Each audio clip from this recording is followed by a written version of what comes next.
I'll tell you why linebacker is where all the action has to start with training camp battles, and I'll do it here today on Locked On Jaguars.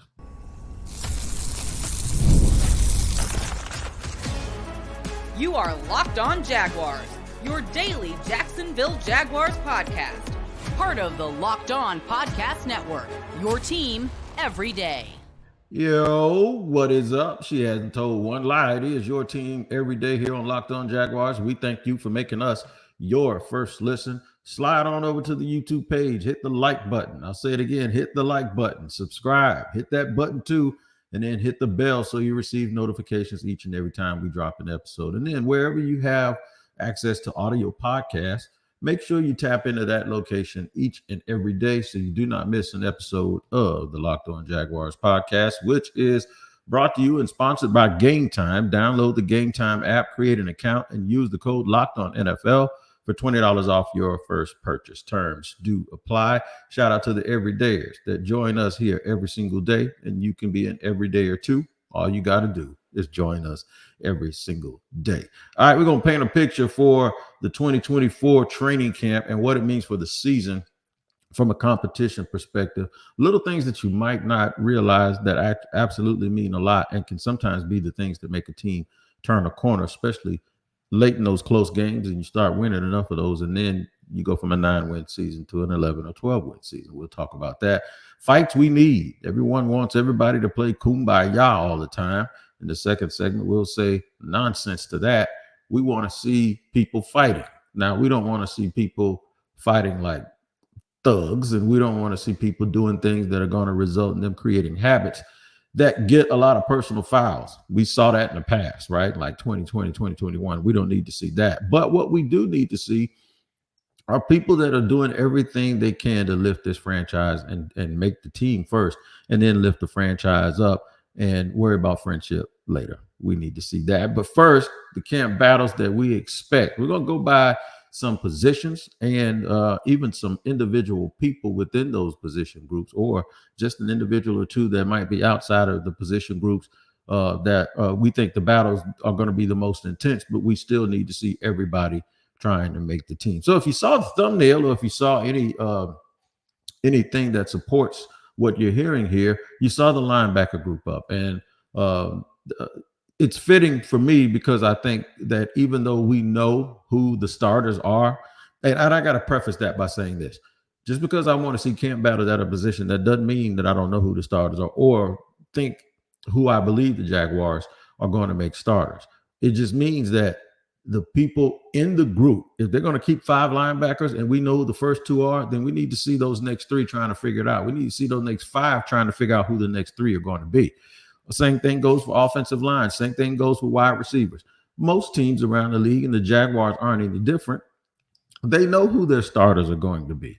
They got a general idea when they built their roster and they used certain funds to allocate at certain positions. They'd be disappointed at this point if somebody they paid a lot of money or drafted very, very high wasn't at least contending to be a starter or pushing to be a starter. It would be a pleasant surprise for them to have someone pop up that's like an Antonio Johnson was last year. Even though he didn't start, he let you know he could be a future starter. And that's another thing. Guys let you know what they are capable of long term, and it allows you to make certain decisions. If Antonio Johnson had not done what he did last year, I don't know if you see Rayshon Jenkins somewhere else. You see, that's the way the development goes. But we're going to name and go through the unofficial depth chart, because the Jaguars' official depth chart, of course, isn't out yet. And it'd be counterintuitive to do that, because you'd be telling everybody who you already think is going to be the starter instead of saying it's a competition, right?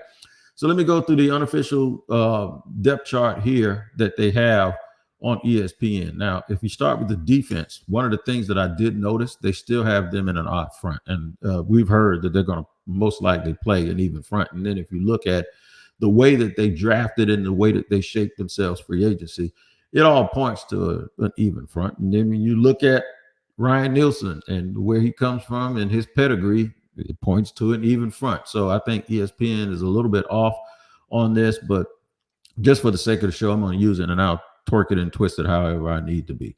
All right, so go to the secondary. They have 5 starters listed. They have Nickelback and Darnell Savage, of course. We know that. Tyson Campbell's at one corner. Ronald Darby is at the other. Antonio Johnson and Andre Cisco are your safeties. Strong safety for Johnson, free safety for Cisco. Looks like they're going to play a lot of split safety or maybe even single high, depending on I think what the down and distance situation is. So they got some good depth behind them with Terrell Edmonds, and Daniel Thomas. Daniel Thomas is a great special team player, but Terrell Edmonds is a very, very interesting. They have him second team ahead of Dewey Wingard. That's going to be something that we need to pay attention to because Wingard has had some flashes in his career here in Jacksonville. And he's become a bit of a fan favorite after, at first, everybody always blaming him for everything and wanting him to not be there. So there are some interesting battles right there. Like, we think we know who the starters are, but there are some people that believe that Jarrian Jones will challenge early for a starting spot. He's actually on this unofficial depth chart listed as third team. So this is the gospel, but it just gives you an idea. If people can get this mixed up, that if something can be confusing or mixed up, then that means that there might be a conversation that needs to be had. The conversation we're talking about is the one on the football field. Let's move up a level and talk about the linebackers, and we'll get into more depth about these guys as we move along in the show. They still have Trayvon Walker listed as a Sam and Josh Hines Allen listed as a Will. That's not the way that this is going to work this year. And by the way, Josh Hines Allen, I am still calling the Chargers San Diego. Do not, if I slip up and don't call you your whole name, it is not disrespect, but I will do my best. All right. I called your name so much over the last 5 years, man. I'm just used to saying it one way, but I will not be like that guy that got his butt whooped by Muhammad Ali and keep just purposely disrespecting you. So I'm going to try to get that right as much as I can. So I think Hines Allen and Trayvon will be listed as defensive ends this year. So that changes the linebackers. And with 5 starters in the secondary, you're looking at 2 starters at linebacker. You're looking at right inside linebacker and a left inside linebacker, or a Mike and then just an off the ball guy, depending on, I guess where they line up the tight end or whatever. So you got to be a little bit more versatile. But right off the bat, we know that they anticipate that it's going to be Foye Oluwakan and Devin Lloyd. And they're right to do that, obviously. Here's where the competition comes at. What do they do with Yashir Abdullah? What do they do with Ventrell Miller, who has gotten himself healthy and in really good shape? What do they do with Chad Muma?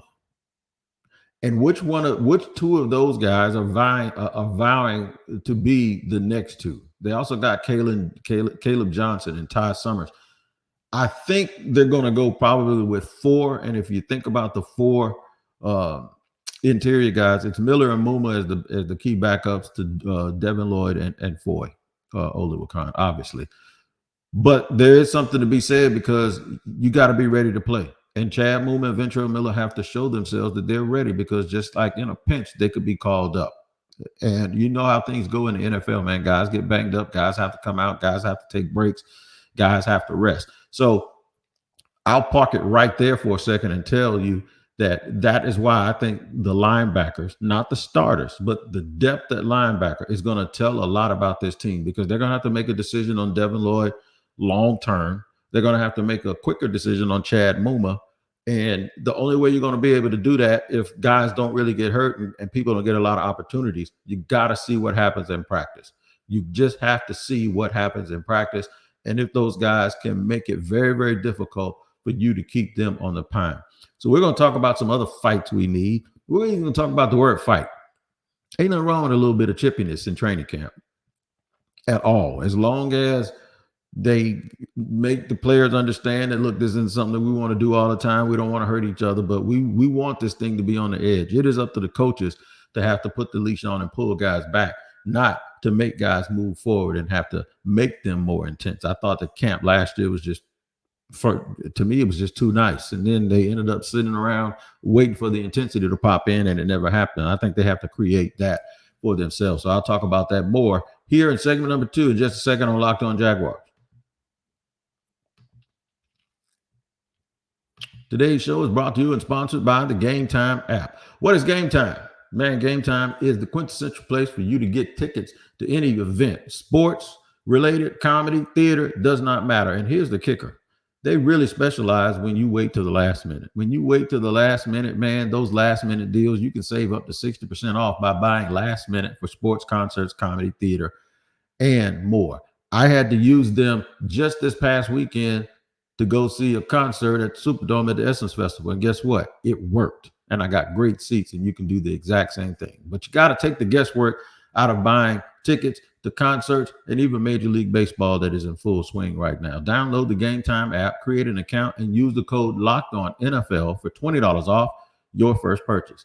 Terms apply. Again, create an account and redeem code LOCKEDONNFL. That's LOCKEDONNFL, all one word, for $20 off. Download Gametime today. Last minute tickets, lowest price guaranteed.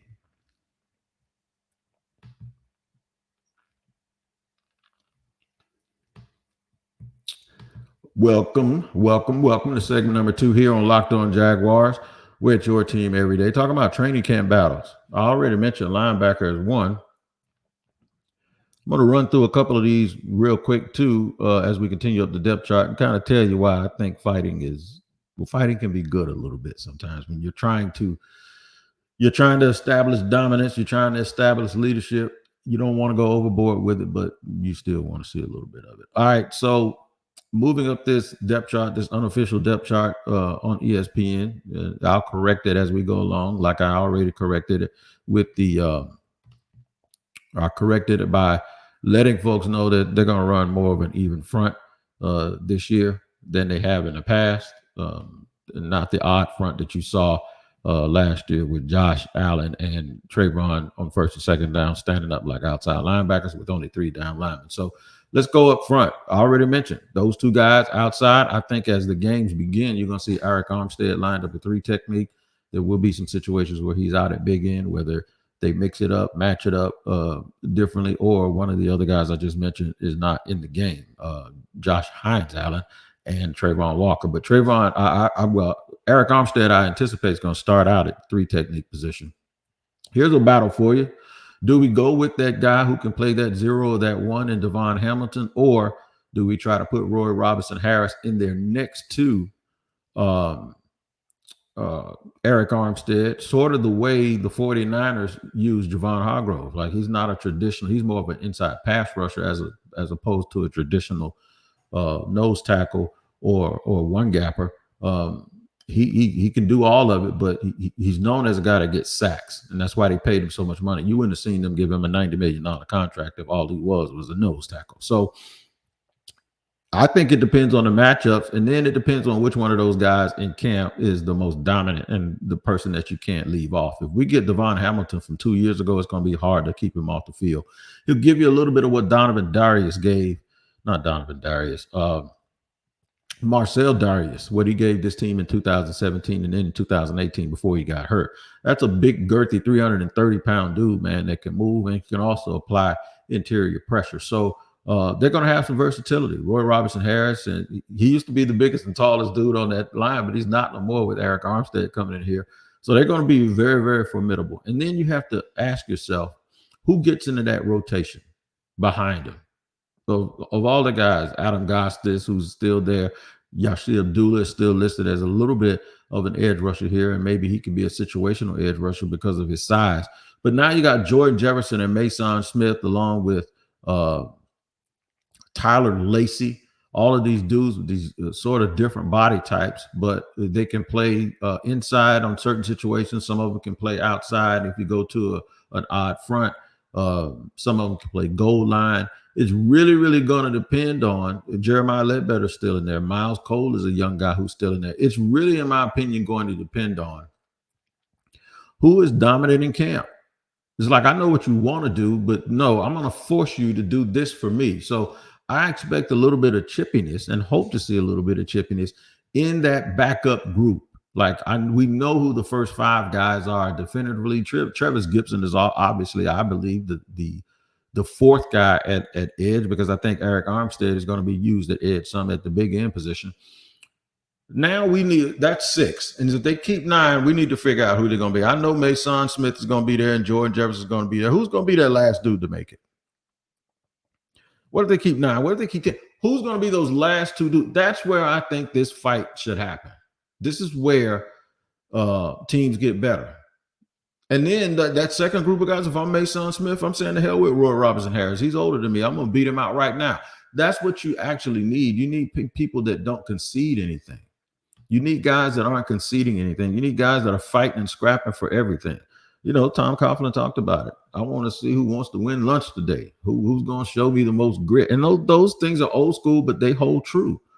Those things, you know, you still need those players to really, really show you exactly what it is that they can do. And the other thing is, we don't like mentioning injuries, and we don't like mentioning, but it happens. The nature of the beast is that's what happens in football. If these players show you what they're capable of, they give you enough hope, then the Jaguars don't have to go out and get a veteran. Maybe if somebody tweaks something in camp, they just go out and get a body. They don't have to go out and give extra money to sign a veteran guy that they probably really wouldn't sign if their veteran guy wasn't nicked up just for a few weeks. But now any veteran guy worth his metal, he ain't going to take anything less than a guaranteed league minimum. So if you have a dude that twists his ankle and he's out for 4 weeks, why go give a guy $2 million and guarantee him for the whole year and then cut a young dude and then that dude's coming back? So playing well allows the team to have a better idea of exactly what they have so that they don't have to go out and spend money that they probably shouldn't. Let's move over to the offensive side of the ball. Everybody knows Trevor Lawrence is the quarterback. Mac Jones is listed at number 2. C.J. Beathard, they signed him. It's a different league now. You need 3 quarterbacks again like you used to. And I think the order of that is pretty much settled and solidified. Of course, we know that Travis Etienne is the running back. Here they have a 1 running back, 3 wide receiver set, which I think that's what you see the Jaguars in most of the time anyway. Tank Bigsby is listed at number 2, which I fully expect. And then Dearness Johnson and Keelan Robinson, all different players. Keelan Robinson is more like Travis Etienne than anything, but all different kinds of players with different kinds of skill sets that allow you to be able to do things. I think Tank's going to have a pretty good year. I think he's going to have a good year and be a nice little change of pace piece for Travis Etienne. So there's not a whole bunch of competition. It's just more or less like how many plays can you make the coaching staff switch up and give you if you're the offensive guy? How much can you make him say, damn, man, we got to draw something up for him. We got to let him touch the ball 3 or 4. The way they did Jamal Agnew, I want them to do that to some of these running backs. Like, we can't keep him off the field. We at least got to give him a little bit of a package, right? As a change of pace to maybe throw a little curveball at the other team. But you only earn that in training camp. You cannot concede that, well, because I'm not a starter, I got to act like a backup. No. That's not the way that this is going to work. So let's get to the wide receivers, because I want to save the offensive line for segment number 3, because y'all know how I feel about that. The receivers, everyone here, it's Christian Kirk, Gabe Davis, Brian Thomas Jr. That's what we fully expect, right? And I think that's what we're going to get. The key is after that, what if they keep 6? Now, the 6 that are listed here, the second 3 are Parker Washington, Tim Jones, and Devin Duvernay. I get it. Devin Duvernay was signed in free agency for a multitude of reasons, or for multiple reasons. He's going to stick. Parker Washington ain't going nowhere. For the price and for what I've seen from him. And at least last year, he was able to get into the end zone a couple of times. And now in the offseason, they say he looks great. If there's a vulnerable spot right there, it is Tim Jones. Because my thing is, okay, buddy, you've been here 3 years. What you got other than what you've already shown us? And if what you have already shown us was enough, maybe Devin Duvernay wouldn't even be here, right? But the Jaguars have added 4 wide receivers ahead of him, or at least on par with him. You think about Parker Washington, Devin Duvernay, Gabe Davis, and Brian Johnson. That's 4 guys they added, and they had Tim Jones right there. So that tells you that there's room. There's room. How about Joshua Cephas? That's the dude that everybody keeps talking about. That's the guy that everyone is saying was underdrafted for other reasons other than his ability to play. Maybe that's the spot. Maybe that competition between Joshua Cephas and Tim Jones, maybe that's the one you look for to see if he can make enough plays. But Tim Jones, Elijah Cooks, those guys have been around. They've been around, and they've been here long enough that the coaching staff knows what they have. They must like them because they're still here, but they don't like them enough that they're going out and getting guys around them and creating more competition. So I think if Joshua Cephas is going to make this team, he'll take straight aim at Tim Jones's position and just try to outwork him. We're going to talk about the offensive line. That offensive line, the one that I always talk about. We're going to hit to that in segment 3. But first, I got to tell you that If you're watching Fox Sports or ESPN on your TV all day and you have to turn down the volume with all that shouting, make the switch to Locked On Sports Today. It's a free 24/7 sports streaming channel programmed for you every day to bring you the biggest stories without all the screaming. Locked On Sports Today brings you can't-miss analysis, opinions, and news, streaming 24/7 on YouTube or the free Amazon Fire TV channels app, part of the Locked On Podcast Network, your team every day. We'll talk about the offensive line and then shape and paint a picture why all of this is important for the immediate future as well as the not-so-immediate future. We'll do that here in segment number 3 on Locked On Jaguars.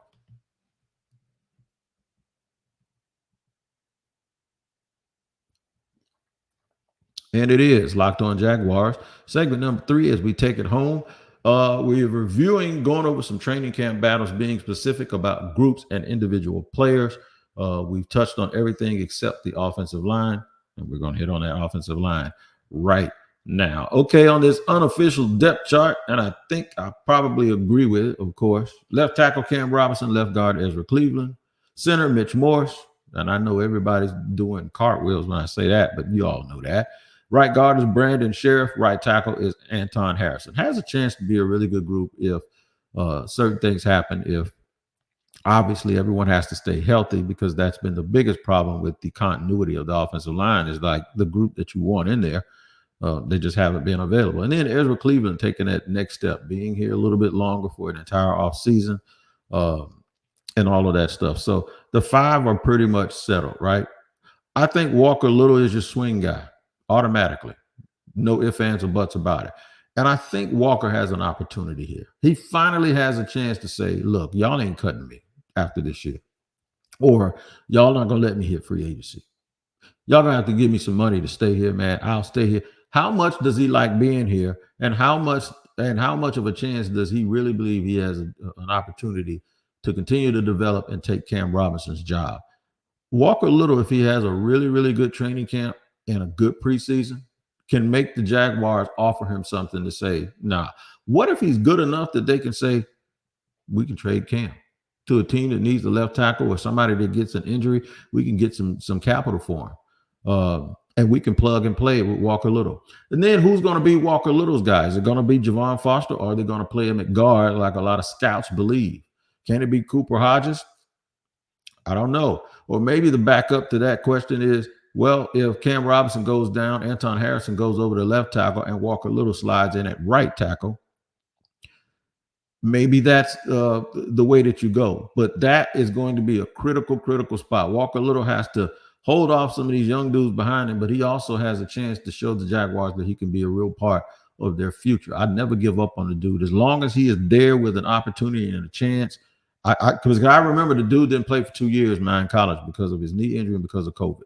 And I totally get it. And he's had a coaching change since he got into the league, so I'm not going to give up on him. Luke Fortner. Luke needs to show people that he is not just an afterthought. Luke needs to continue to improve, soak up anything that Mitch Morse is trying to give him. And Luke Fortner has a chance to tell the Jaguars, I'm still a part of your future. I am still a part of your future. I am not going to be the dude that gets away from here and becomes a journeyman. I am a part of your future. You can keep me. Because if Luke Fortner does what he's supposed to do, then maybe Tyler Shatley can finally be overtaken by one of those young players. But if Fortner doesn't, you're going to need Shatley because of the experience. So that's where the Cooper Hodges comes in. And I know they have Cooper Hodges here listed as a third string right tackle, but I think Cooper Hodges has the versatility to play all along that offensive line.